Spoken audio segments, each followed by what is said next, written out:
There's so many things that you have to manage, and that's a reality. And you are not a bad person for thinking about that pragmatically and saying, do I really have the emotional budget, really, or the time budget for this, in addition to the money? Welcome to Dog Cancer Answers, where we help you help your dog with cancer. Here's your host, James Jacobson. Hello, friend. Today we have a very special guest in the studio with me, which is a nice thing these days in the world of the pandemic and doing everything remotely. And we're going to be discussing a topic that a lot of people find difficult to articulate. And basically the gist is, I'm flat broke and I want to save my dog, but I don't want to turn this into a total economic decision. But money is very much tied into the decisions of how I should treat my dog.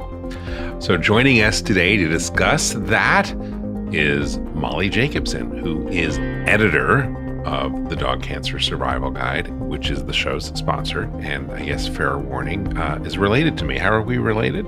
We are married. Ah, that's how I know you. Welcome to Dog Cancer Answers, Molly.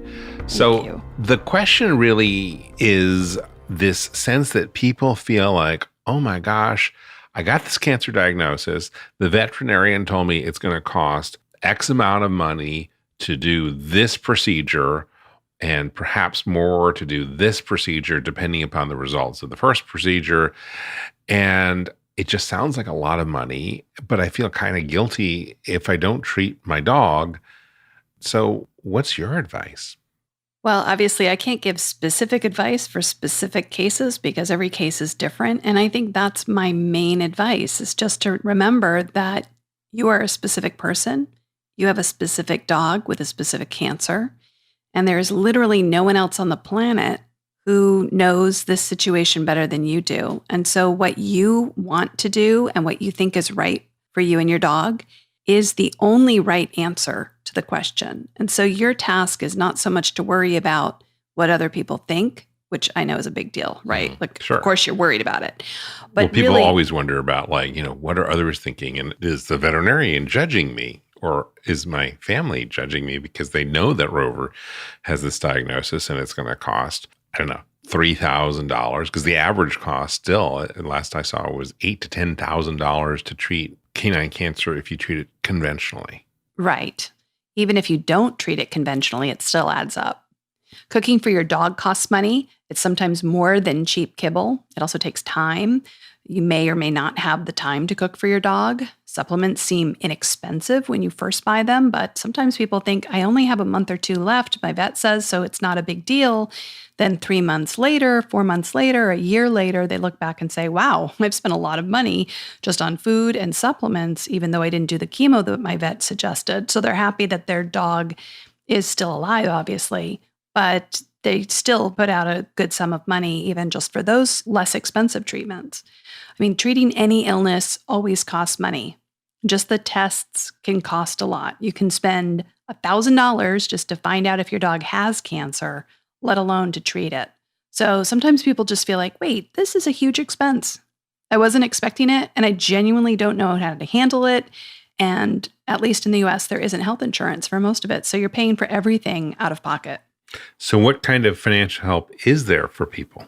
Well, there actually is quite a bit. Dr. Dressler wrote an entire chapter on financial resources in his book. And actually, that same chapter is available for free on Dog Cancer blog. So I'll make sure that I put a link in the show notes to that on the blog. But just as to give you some ideas, like the first thing to do is just to tell your vet that you need some financial help. You can ask for payment plans. A lot of vets will do that. Another thing that Dr. Dressler recommends, that I don't know how many vets would be open to this, but he can be in certain circumstances, is to do a trade, right? Maybe some chicken eggs if you fix my dog. Right, exactly. Like maybe you're a bookkeeper, or you clean houses, or you own a restaurant. If there's something that the veterinarian needs in their own life or in their business life, then maybe they will do a trade. If it's a true trade where it's, dollar for dollar, I'm giving you this, which costs this much, and you're giving me that, which costs that much, then that can really work out well for people. But of course, check with your accountant because even barters can be taxable Oh, events. I think so, yeah. Yeah, so that's something to keep in mind. There's also Care Credit. That's a healthcare card. So that's debt, though. Yeah, that's debt. Now, it's interest-free for a certain period of time, and as long as you pay it off within the agreed upon time, then you're not incurring extra costs. But then just like any kind of, like electronic stores do these cards and furniture stores will do the same kind of credit arrangements where, yeah, it's interest-free for a year, you pay off your $7,000 debt within that time, no harm, no foul. But if you miss a payment or if you don't pay it off on time, then, it's 35% interest or whatever it is. It's quite high and the fees can be really hefty. So that's also something to think about. What else? Let's see. There are clinical trials. We just did a show about those. So there might be a clinical trial that you could join in your area. And we'll put a link to that show as well. Absolutely. Some folks set up GoFundMes, for their dog's cancer. If you have a community of people who would pitch in a few dollars to help, that can be really helpful. But I think that's kind of dicey, and you have to be the kind of person who's comfortable, announcing that. Right. You're doing a fundraiser for your dog's cancer. But hey, there are plenty of people who do, and that's certainly a totally valid way to raise money. And then, of course, there are foundations and there are nonprofits that give loans or grants to people whose dogs have cancer. They usually have really, really strict requirements, like your dog has to have a certain kind of cancer, or you have to have a prognosis of, at least a year's worth of extra life if you treat. And if you don't get that prognosis from your vet, then they won't fund they're not just going to fund any cancer treatment. They're going to fund ones where the vet has a really solid feeling that it's going to work out in the long run. How do you find those foundations, those grants? So the list of foundations, there's a list in the chapter that's on the blog, and we have updated that blog post. So the website version of that chapter is up to date. More accurate, up to date. Okay. Yeah. So those are all ways you can fund cancer care that don't involve going directly into your own pocket. But again, this is just a super personal decision. Some folks look at all of those resources and they still feel defeated and overwhelmed. And that's when I think something else might be going on. Sometimes our feeling of, I just can't afford this is less about the amount of money and more about whether we really want to spend our money that way. But we don't want to say that out loud. Huh. I don't want to say my dog isn't worth me going into debt for $5,000. I'm worried about what other people will think if I say that out loud. Right. And so there are people who will look at that number and say, well, that's nothing. I'd spend 50 times that to save the life of my dog. And there are other people who will look at that and say, you're absolutely insane if you even think of spending a quarter of that on your dog. And those people have those opinions, and that's fine. They have an opinion. But in the end, you're the person who has to care for that dog. And there are so many more factors that go into this decision, in my experience, than money. Money, of course, is a huge part of this. Mm-hmm. But the real question I think people are asking is, will people judge me for the money when I'm making the decision based on all of those other factors? Okay, so let's explore that. So is that the underlying psychology that you think people are dealing with? Is that like they're going to think it's because I'm just cheap when in fact I have this reason and this reason? And what are some of those reasons? Oh, absolutely. I think a lot of people worry about the money because it's a concrete, pragmatic thing to think about, mm-hmm. and then feel like it's the driving factor behind their guilt. And so I want to remind, anybody who's listening to this that there are so many other things that are happening. Like other factors would include, hey, how many jobs do you have to work to put a roof over your head and your dog's head, right? How much time do you have? There are people who are retired and spend all day long with their dog. There are people who work from home. And then there are people who have to work 40, 50, 60 hours a week, and they literally don't have the time. They are people who have other people in their lives to take care of. There are people who have chronic illnesses themselves that make it difficult to care for their dog. And all of those factors go into this. It's not just about money. It's about time. It's about emotional management. I've heard in our Facebook support group, which, by the way, anybody listening to this who's dealing with dog cancer should join, Dog Cancer Support on Facebook. It's a great group. Someone posted sometime last year about how she was pregnant with her first baby. Mm-hmm. She just had a dog diagnosed with cancer. The dog was 11 and was, I think, a larger breed, like maybe a Labrador, so had already outlived their average lifespan. Mm-hmm. And she was looking at this dog who was the love of her life, and she considered her first child and saying, how can I possibly not do everything I can to save my first child? But also, I'm about to have a baby within the next 2 weeks. I don't have time.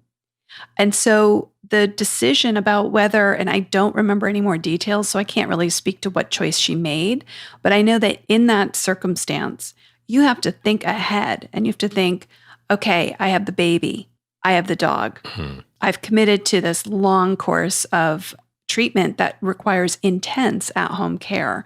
No matter what kind of care you're doing for a dog with cancer, there's a lot of work that goes into it. There's sleepless nights. There are things that, the dog might stop eating and then you panic and you want to feed the dog. There's so many things that you have to manage. And that's a reality. And you are not a bad person for thinking about that pragmatically and saying, do I really have the emotional budget, for this, or the time budget for this, in addition to the money? Okay, Molly, I'm going to stop you right here, but we're going to hear from our sponsors, and we'll be right back. If your dog has cancer, you need to get a copy of the best-selling animal health book, The Dog Cancer Survival Guide. Because no matter what you've heard, there are always steps that you can take to help your dog fight and maybe even beat cancer. At nearly 500 pages, this comprehensive guide is your complete reference for practical, evidence-based strategies that can optimize the life quality and longevity of your dog. It's written by two of the most respected names in dog cancer, full-spectrum veterinarian Damian Dressler and veterinary oncologist Susan Ettinger. With the Dog Cancer Survival Guide, you'll learn everything that you need to know about conventional treatments, surgery, chemotherapy, and radiation, including how to reduce their side effects. You'll also discover the most effective non-conventional options, including nutraceuticals and supplements and diet, as well as mind-body medicine.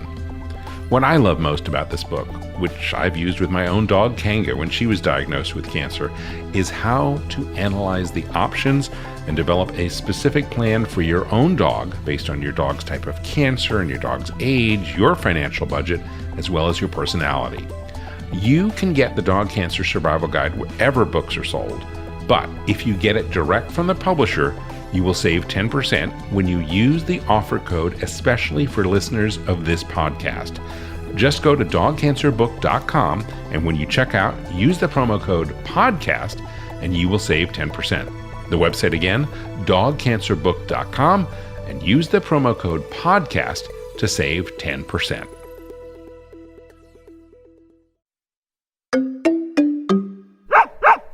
And we are back speaking with the editor of the Dog Cancer Survival Guide, Molly Jacobson. Okay, so separating the money from all of this and looking at the time, one of the things that Dr. Dressler talks about in the Dog Cancer Survival Guide is this whole issue of average life expectancy and how much more time am I going to get with my dog by doing this treatment versus that treatment. Right. Talk about that. I think it's one of the most important pieces of advice that Dr. Dressler gives, and I've heard him say it in several podcasts as well, that you need to ask your veterinarian or your oncologist those tough questions. Like, I understand you want to do this surgery. What is the realistic time that we're going to get out of it? Like, what is the actual result I'm going to get? Not just, do you think you can remove the tumor, but also, how much more time will it give me? How much more quality of life will it give me? What are we actually getting out of this? Because if you do a surgery or a course of chemo or a course of radiation, or, change the diet or any of the other strategies that Dr. Dressler recommends in the book, there are going to be pros and cons to all of those. And you need to know what they are ahead of time in order to make an informed decision.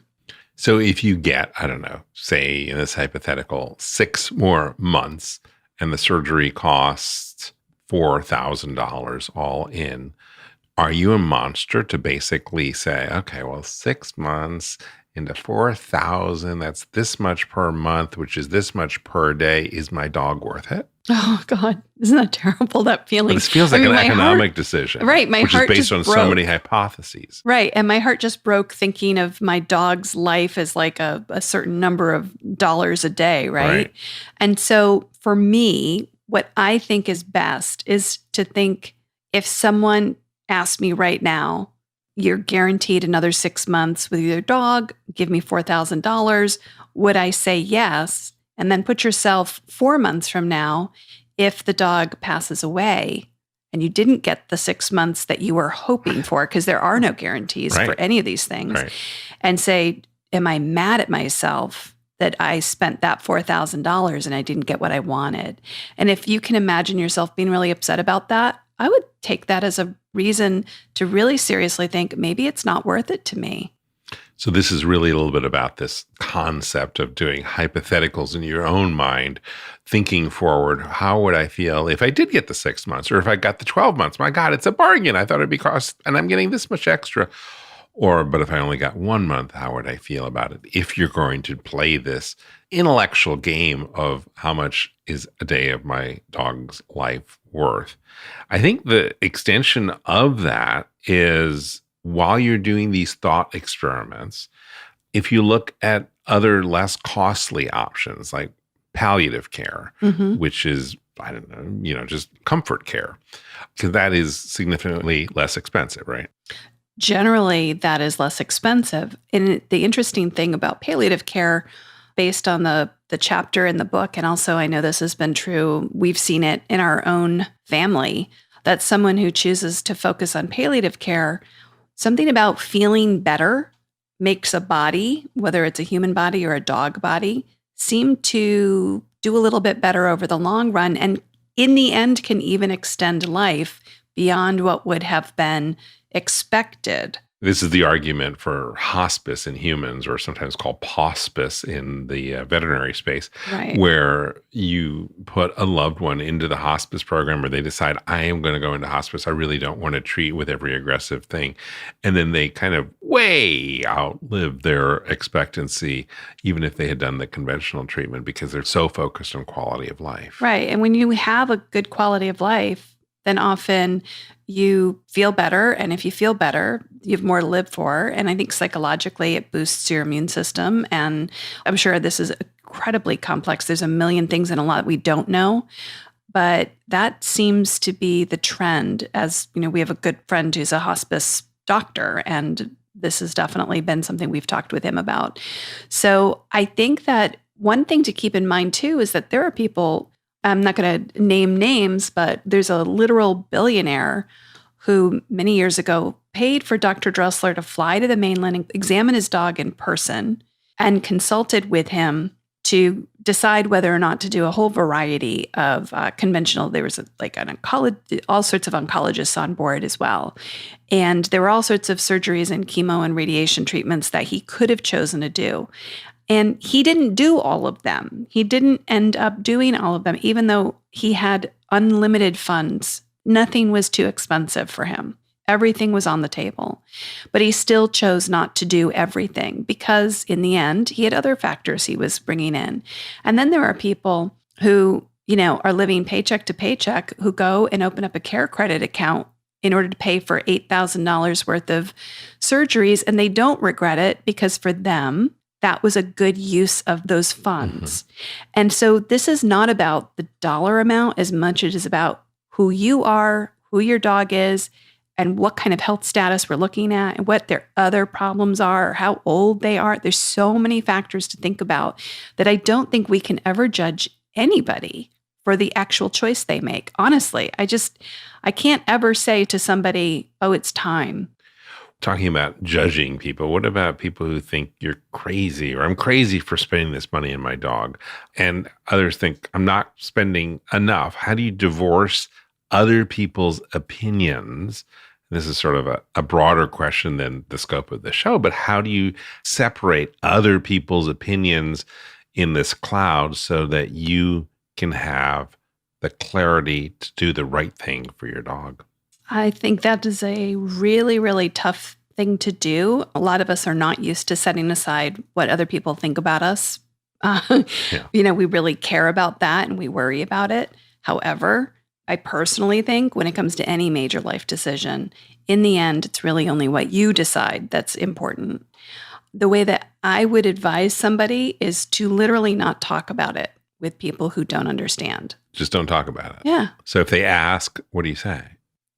If they ask, I would say, we're weighing our options. No. I'm working on that with my veterinarian.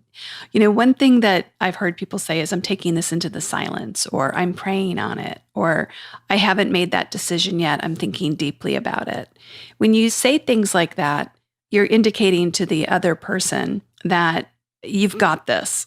Yeah. You're Don't not worry just about it. right. You're not just making a whimsical decision. You're not making whatever decision you come to will be one that you've thought through.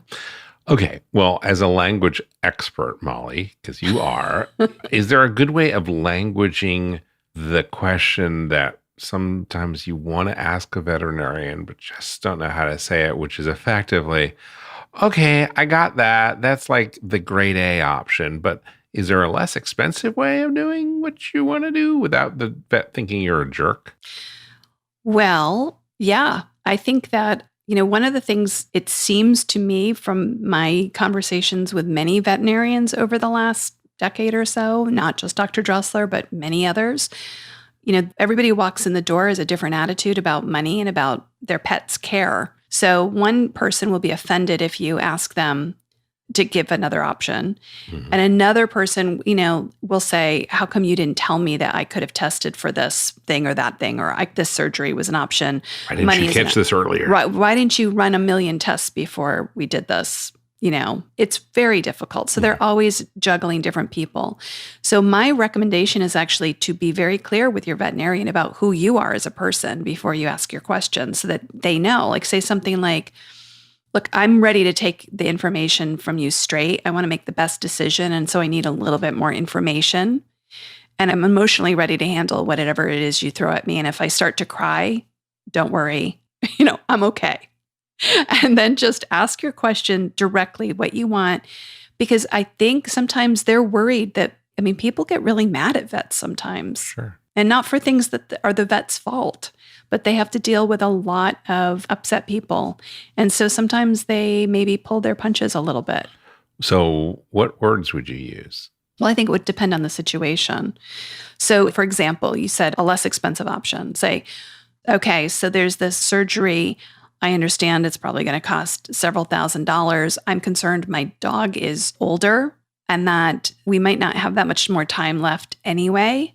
And I'm not sure I want to commit to not just the cost, but also all of the recovery time and the anesthetic risks of a surgery right now. Is there any other option on the table that maybe is less recovery time or is easier on my dog and might also be a little easier on my wallet? Something a little bit more within my reach. So and I literally can just say that. Just Absolutely. like talk about the wallet. Because, in fact, one of the things that I always am reminded that I read a long time ago that the entire veterinary industry started not out of medicine, but started basically as horse mechanics because people needed to keep their horses in shape. It's sort of like a car mechanic. And that's the roots of the American Veterinary Medical Association. And then, of course, it's evolved to a place that is really important. But you wouldn't necessarily resist asking a mechanic, well, okay, that's the best way of fixing the car, but maybe there's something that'll get me through a shorter period of time. Yeah, that's a really good way of thinking about it because it's so separate from the emotional, like, this is my dog. Right. To look at it that way. This is my old Toyota. So Right. Obviously, I don't want to look at my dog that way. However, when it comes to making these decisions, sometimes it's good to use a framework like that. It's not that you leave the emotions or your love for your dog aside. Right. And that's the thing. We are not bad people or unloving dog parents for making pragmatic decisions. Spending more money on your dog does not equal loving your dog more. It just doesn't. Great advice, Molly Jacobson. Thank you for being with us. Molly is editor of the Dog Cancer Survival Guide, and you can check out the book at dogcancerbook.com. Molly, thanks for being with us today. Thank you for having me. Well, that is it for today's show, friends. I hope it was helpful. For more information, please check out the show notes in your app or on our website, dogcanceranswers.com. You'll find links to our socials and also to our Facebook support group and the Dog Cancer News email newsletter. Also, call into our listener line at 808-868-3200. That's 808-868-3200 to record a question for a future show that we will give to one of our veterinary experts to answer on a future episode of Dog Cancer Answers. We are taking a little bit of a summer break this year, and we'll be releasing new shows every other week instead of every week. But we will see you sometime soon. Please make sure you are subscribed, and as soon as a new episode drops, you'll be notified of it because we have some great ones planned throughout the summer. From all of us here at Dog Podcast Network, I'm James Jacobson, wishing you and your dog a very warm aloha.